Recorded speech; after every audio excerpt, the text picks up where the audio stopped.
Michael Blake is on the line with us. He's the vice chair of the DNC, and he's also a state assemblyman from District 79 in the state of New York. Democrats.org, of course, the website for the DNC. Most interestingly, he's the author of, where did I put it? I'm sorry. Michael, welcome to the program. Oh, good to be with you. There's a few Michael Blakes, so I was wondering what you were going to say I authored right there. Yeah. Okay. Did you not recently write a piece? Maybe I missed that. Okay. So what's the DNC's response? Actually, I'm sorry, Michael. I mixed you up with another guest I've got. But thank you so much for joining us. How does the Democratic Party deal with this? Donald Trump going into full meltdown mode yesterday, or full Nazi fascist mode. Racist Nazi fascist mode. Do we stand back and let him implode, or what are your thoughts on this? Well, first and foremost, our thoughts and prayers continue to be with Heather's family, which, as we know, the funeral that was happening on today, and respect for their family in that aspect, and also for the two Virginia State troopers who also had their lives lost as well. So let's put that in that context. Yesterday, we saw very clearly who Donald Trump is. And for anyone who has any confusion at all, this is when you really have to ask yourself, do you put party ahead of the people? You had a president who significantly and repeatedly doubled down to actually try to create this absolute inaccurate false equivalence that those that are pushing white nationalism and Nazism and all different absolutely discriminatory and inaccurate statements were equal to people that were standing up for justice and rights and equality and rejecting the Confederacy.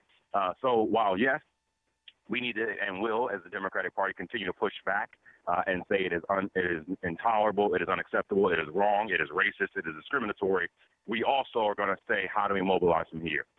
We put out a message from our chairman, Tom Perez, last night, Rise and Organize, saying going into this weekend, which is our Resistance Summer Weekend, and already you have our Resistance Summer Weekend that's planned, we want people to organize in their communities, gather people, talk about the progressive agenda, talk about values that unite us as a community, knock on doors, make phone calls. But this is an opportunity for us to unite and come together and mobilize.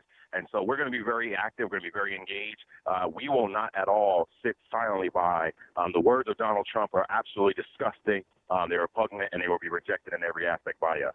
We're talking with Michael Blake, the vice chair of the DNC. Democrats.org is the website. You can tweet him at Mr. Michael Blake, Mr. Mike Blake, MikeBlake, or at DNC.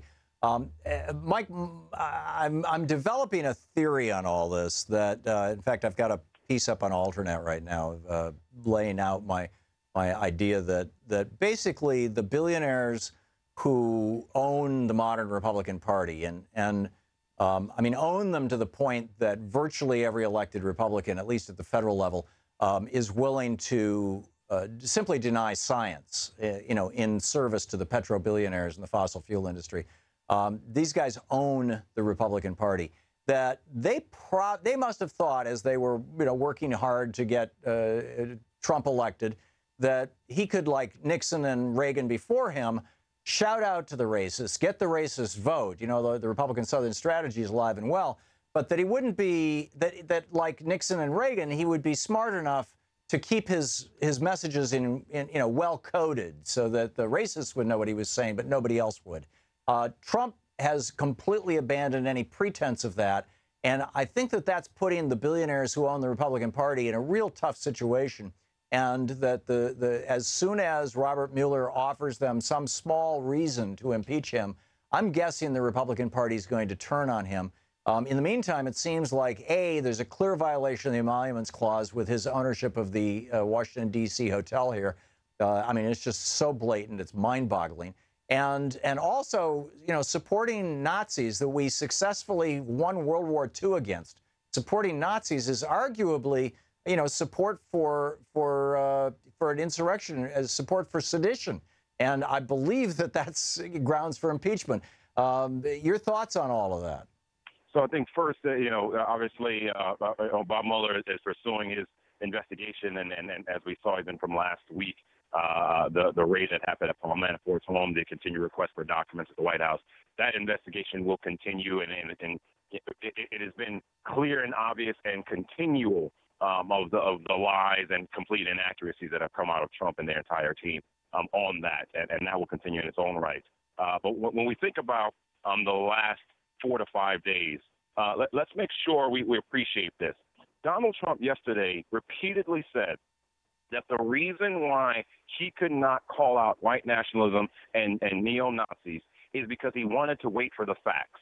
This is someone who repeatedly puts out tweets that are inaccurate, repeatedly makes statements that are blatant lies, waits not at all, even when his team tries to walk back those comments. So when you think about this, he had a chance on his first statement, his second statement, and then the first tweet that came out after those statements that was communicating their feelings wasn't even about the young woman that lost her life. And he clearly had to be pushed to be able to communicate the language of it being neo-Nazism and white nationalism. But yesterday further doubled down on that. And so I think we're in a space now where Republicans, especially in the House, have to make a decision. Is this purely about party and you winning an election or doing what's right for the country? It is not enough to just say what he did is wrong. It is hurtful, it is discriminatory, it is disgusting, it is unfitting of the presidency. And so you have to make a clear decision. If you still work in the administration, you are accepting of this language. If you are supportive of Donald Trump, you are accepting of this language. You can't say in a tweet what he said is wrong, but then continue to support the agenda of this. It doesn't work that way in any aspect. And when we take it further, Tom, we can't just ignore it and make it one isolated aspect. This is someone who has used this kind of absolutely demonstrative, disgusting rhetoric against pretty much all communities across the board. But yet when it comes to those that attacked us in all aspects, whether it be the Confederacy and those neo-Nazis, he is silent on the issue. And so there's plenty of room to pursue and move forward. And I think, again, Mueller and others will make that determination.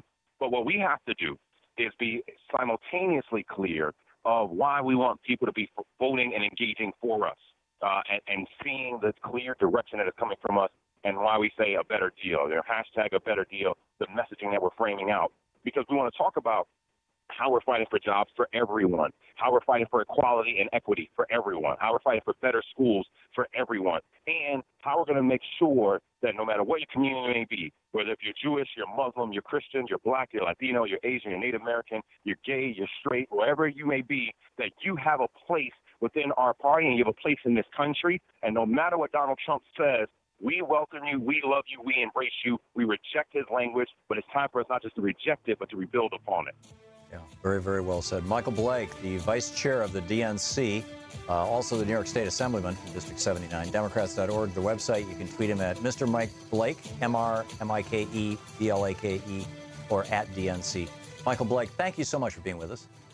Great to be with you, Tom. And for everyone that wants to get involved, go to resistsummer.com. You can see how you can get involved this weekend if you want to unite in all that we're trying to do in the midst of what we're seeing in the last few days. Thank you. Thank you so much. You're listening to Tom.